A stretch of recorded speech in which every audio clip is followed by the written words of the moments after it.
అంటే ఈ సినిమాకి పర్టికులర్గా కామెడీ జోనర్ అంటే గతంలో చేసిన సినిమాలకి దీన్ని కంపేర్ చేస్తే మీకు ఏమనిపించింది అసలు? అంటే ఇది నా ఫస్ట్ ప్రాపర్ ఫిల్మ్ అండి ఫస్ట్ నుంచి కూడా. అంటే నేను చేసిన వాటిల్లో అంటే నేను రీల్స్ కానీ యూట్యూబ్లో అవి చేస్తూ ఉండేవాడిని.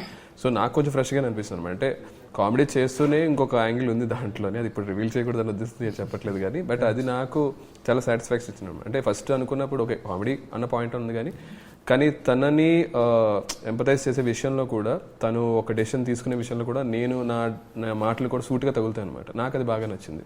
సో అది నేను ఎంజాయ్ చేశాను పూర్తిగా. వినయ్ గారు చెప్పండి, ట్రైలర్ లాంచ్ త్వరలో చేయబోతున్నా అంటున్నారు కదా, దానికి కీరవాణి గారు కూడా వస్తున్నారా? ట్రై చేస్తున్నారు. మిమ్మల్ని చూడంగానే ఆయన ఏమన్నాడు అసలు కీరవాణి గారు చూసి? అంటే ఏమనలేదండి, అంటే బేసికలీ ఇందులో ఒక పదం ఉంటుందండి ఆ పాటలో, జాయిగా అని చెప్పేసి ఒక పదం ఉంటుంది. బేసికలీ అది పాటలో అంటే మా ఈస్ట్ గోదావరి స్లాంగ్లో జాయిగా అంటే నెమ్మదిగా అని.